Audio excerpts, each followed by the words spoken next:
power with the news-making headlines around the world.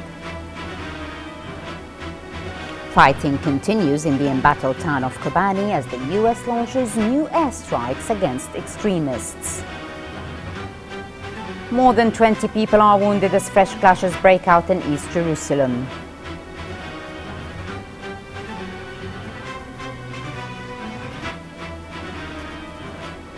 Iran and world powers resume nuclear talks as the IAEA head says Tehran is stalling on a proposed agreement. And North Korea threatens to conduct a nuclear test in response to a UN move to probe into the country's human rights violations. In our first item, Bismillah ar-Rahman ar-Rahim, His Highness the Emir Sheikh Suwah Al-Ahmed Al-Jaber Al-Subah sent a cable of congratulations to His Royal Highness Sheikh Khalifa bin Salman Al Khalifa, Prime Minister of the Kingdom of Bahrain, congratulating him on returning home after a successful medical checkup, wishing him good health and the Kingdom of Bahrain further development and prosperity under the wise leadership of His Majesty King Hamad bin Isa Al Khalifa. His Highness the Crown Prince Sheikh Nawaf Al-Ahmed Al-Jaber Al-Subah sent a cable of congratulations to His Royal Highness Sheikh Khalifa bin Salman Al Khalifa, Prime Minister of the Kingdom of Bahrain, congratulating him on returning home after a successful medical checkup, wishing him good health. And His Highness Sheikh Jabal Mubarak Al-Hamad Al-Subah, the Prime Minister, also sent a similar cable. His Excellency, the Prime Minister of the Republic of Albania, Edi Rama, and his accompanying delegation left the country today after a two-day official visit upon an invitation by His Highness Sheikh Jabal Mubarak Al-Hamad Al-Subah, the Prime Minister. He was seen off at Kuwait International Airport by the head of the accompanying mission of honor, Minister of State for Housing Affairs, Yasser Hassan Abul, as well as a host of state officials and His Highness the Prime Minister's Diwan officials.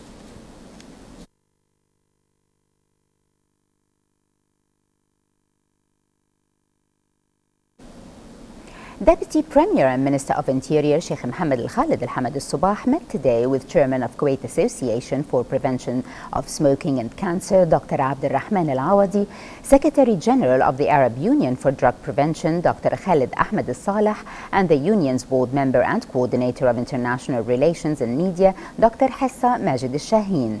During the meeting, Sheikh Mohammed Al-Khalid and his guests discussed the recommendations presented by the workshop of the Arab Union for Drug Prevention, which was recently held in Kuwait under the Deputy Premier and Minister of Interior's patronage. Sheikh Mohammed Al-Khalid then expressed keenness on activating those recommendations and forming a committee of experts from the Interior Ministry and the Arab Union for Drug Prevention to work on achieving the desired goals in this regard. Meanwhile, Dr. Abdul Rahman Al-Awadi, Dr. Khalid Al-Saleh and Dr. Hessa Shaheen voiced deep appreciation and gratitude over the continuous support of Sheikh Mohammed Al-Khalid. Kuwait Flow Measurement Technology for Oil and Gas Conference kicked off as the premier event for measurement technology related to the oil and gas industry focuses on the practical application of measurement technology. The event is officially sponsored by Kuwait Oil Company known as KOC. KOC activities had recently extended to include exploration operations, onshore and offshore surveys, drilling of test wells and developing of producing fields, in addition to crude and natural gas exploration. More details on the conference in the following report prepared by Heba Abdurrahman. The first Kuwait Flow Measurement Technology for Oil and Gas Conference was recently organized with the participation of many local, regional and international specialists in the field of oil and gas. Well, we're here because we're trying to figure out the best way to measure accurately, because with the price of oil falling to $70 a barrel, it's more important than ever that we measure precisely so that we are not giving away the precious oil that we have. And so that's what the whole conference is about. And my speech primarily was to get people to think a little bit outside the box and think in a different way, in order that we not just fall into the way we've always done it, but we think in creative ways. This conference is about Kuwait Flow Measurement Technology for Oil and Gas Conference. This conference is the first time happening here in Kuwait. And in fact, it represents the whole Middle East. It's not just Kuwait. And you can see that even the participants is coming from all over the world and from the national oil companies of Gulf countries like Aramco, Zaadco. We have speakers from them also. This is a very sensitive topic, and it is also a technology that keep advancing every now and then, and it's very important for us here in Kuwait is to keep track with these technologies and get the best out of it. The three-day event is considered a unique learning experience where key professionals from NOCs, IOCs, manufacturers, research institutions, and engineering companies met, creating a great opportunity to get updated on state-of-the-art technology within oil and gas and conceive potential business opportunities for the future. This conference, why it's so important, because measurement is very valuable subject in not only in KOC or in this today particular, in our life also. Okay, when you think about measurement in our life and everywhere you go, the measurement should be there. Okay, and measurement, when you hear about measurement, our calculation measurement on the oil sector is very valuable, and this is why, or the reason behind selecting this subject for this ceremony or this event. The participants are IOCs and vendors, manufacturers of the flow measurements. They are introducing new technologies into the market, new solutions on the older version of the flow meters, and what type of contracts, what type of service contracts that we can maybe initiate and manage in the Kuwait Oil Company flow measurements exercise. This is the startup right now. What we did is this with the flow measurement conference. It was for the startup today. It was the note speakers, and after it will be followed by several sessions. The sessions is going to touch a lot of paper that's being prepared and approved by the conference. It's going to be for the first 2 days. The third day I think there will be a workshop, and the workshop will discuss all the issues and concerns for the flow measurement. The conference focused on the practical application of measurement technology and covered the latest developments and field experiences within multi-phase metering. It also provided an ideal environment for dialogue with business professionals and a great opportunity to make new business connections. The three-day conference also coincided with a specialized exhibition showcasing the cutting-edge technologies and services related to the measurement technology. From Al Durra Ballroom in Hilton, this is Heba Abdurrahman reporting for English News. U.S. airstrikes on a Syrian border town with Turkey killed at least 2 militants from Nusra Front in the fourth such attack against the Al-Qaeda affiliate group since September. The U.S. military said in a statement the strikes destroyed a storage facility run by veteran Al-Qaeda operatives. Today, smoke could be seen rising above the embattled town of Kobani following a coalition airstrike targeting Islamic State's militants who have besieged the border town. The U.S.-led coalition has been targeting the IS fighters in Kobani for more than a month. Explosions and gunfire were reported in the Turkish border with Syria as clouds of smoke filled the sky over the town.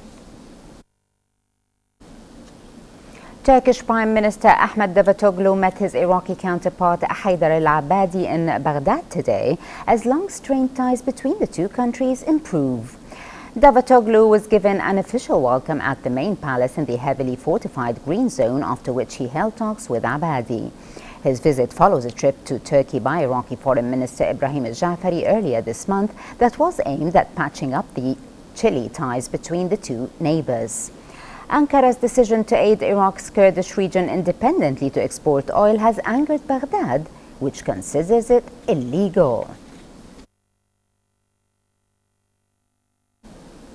Clashes broke out in the eastern Jerusalem neighborhood of Sur Bahar, resulting in injuring over 20 Palestinians. The Israeli forces imposed a closure on the town on Wednesday night and threatened martyr families of home demolitions. From Ramallah, Fatma Abdel Karim has the details. Israeli soldiers fired dozens of gas bombs and rubber-coated bullets against Palestinians who protested the Israeli forces' invasion of the Sur Baher town east of Jerusalem. At least 20 were injured in the clashes that broke out last night, and several were arrested. There were nearly 20 injuries in last night's clashes from tear gas and rubber bullets. Only one was described as medium. The clashes took place in Sur Baher and Jabal al-Mukabbir, where 3 were arrested, and 5 others from Sur Baher had their arrests extended. The Israeli forces soon closed down the town of Sur Baher using cement blocks, making the movement of Palestinians into and out of the town a difficult mission.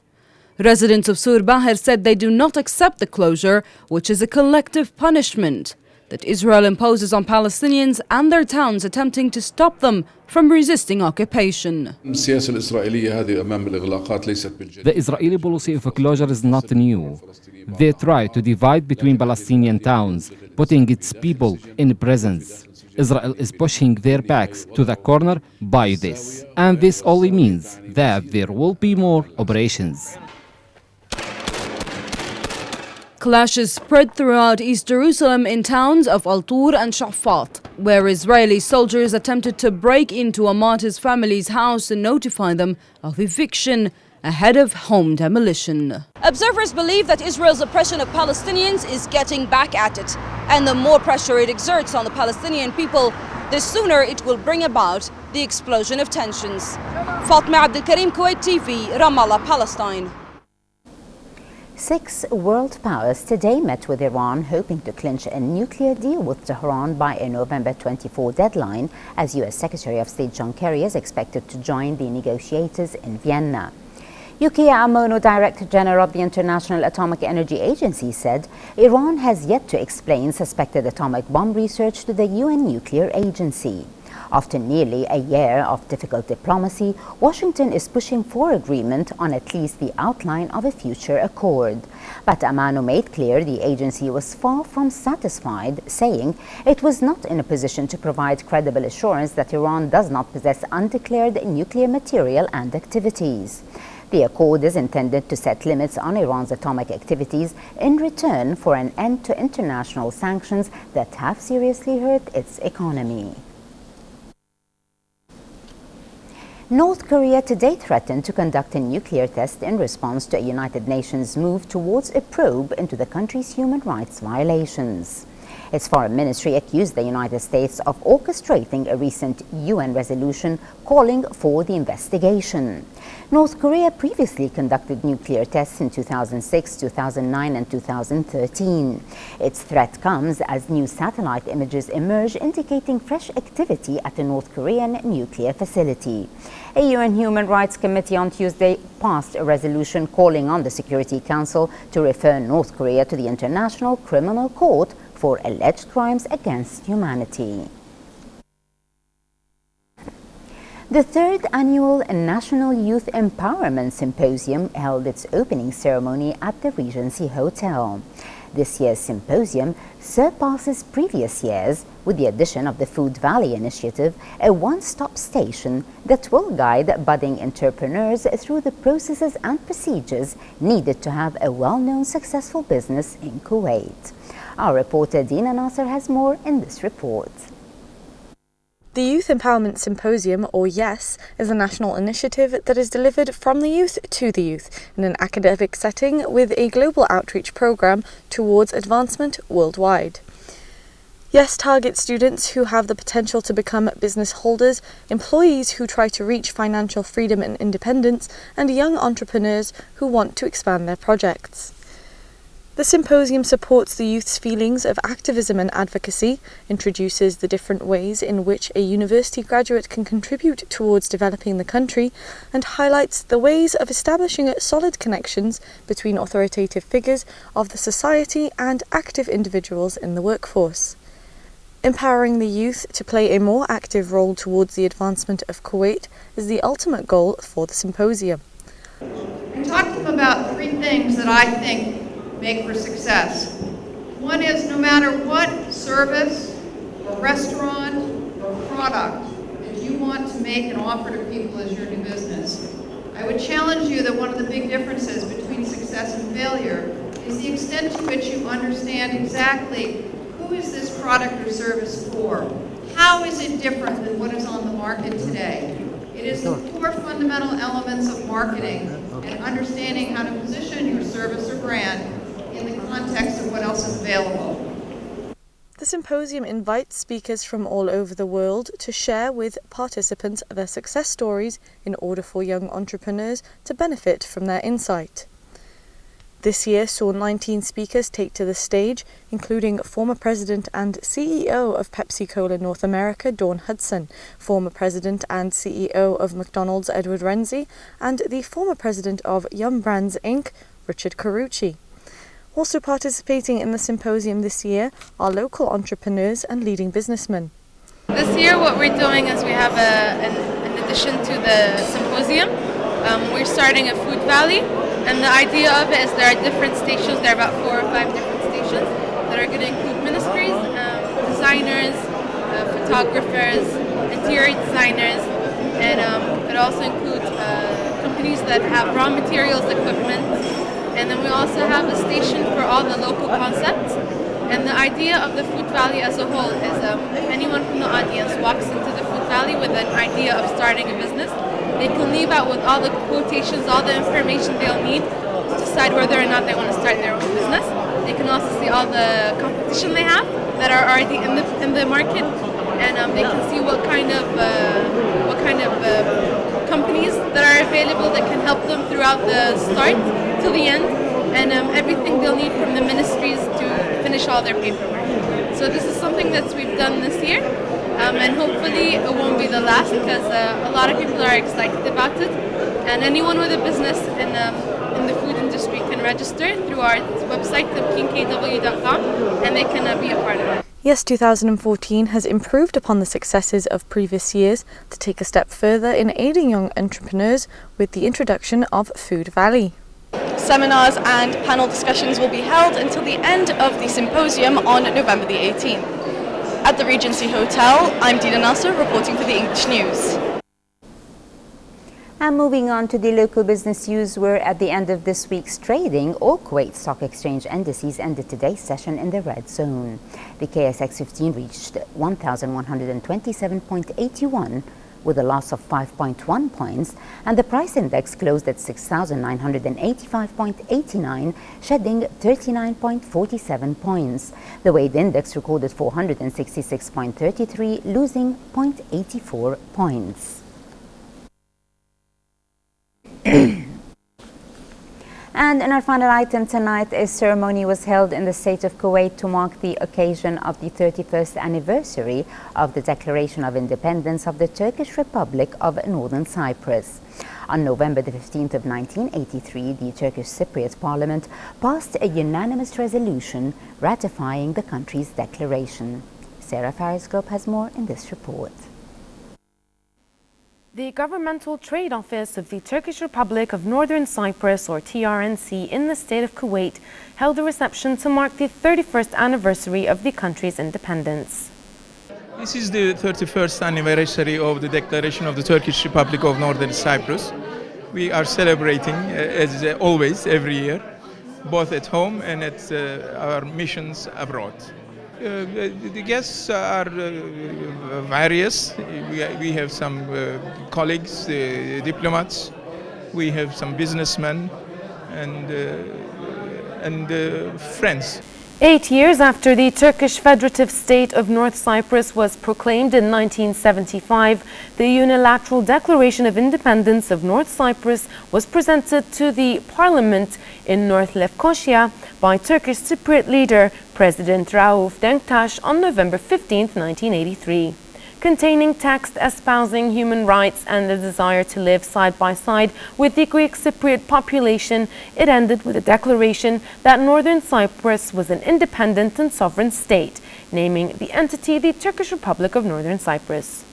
It is the anniversary is for us. The declaration of the Republic for us is the culmination of years of struggle for independence and freedom, and we are now organized as a state and independent. We are continuing to negotiate with our neighbors on the island in order to find a just settlement for the long-lasting Cyprus problem. And in trying to find that settlement, we are vigilant about our rights, our equality in a likely possible federal republic in future. It enables us to have our voice heard. That is the most important thing about our missions. And it also allows us to establish people-to-people contact, which is always good. You know, getting to know a host country, the host country getting to know you, and which increases trade, business, and which can only be for the benefit of the two countries.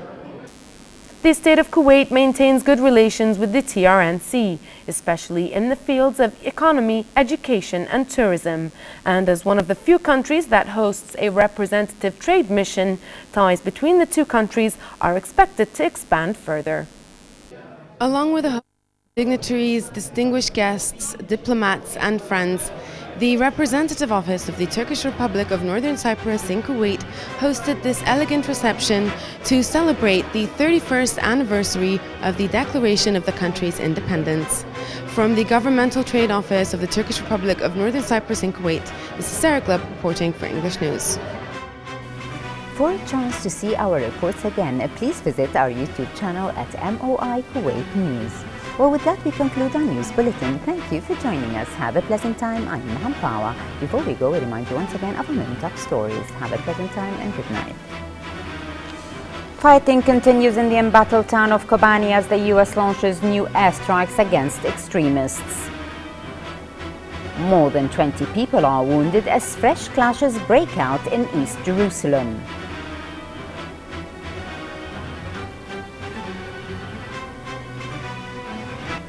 Iran and world powers resume nuclear talks as the IAEA head says Tehran is stalling on a proposed agreement. And North Korea threatens to conduct a nuclear test in response to a UN move to probe into the country's human rights violations.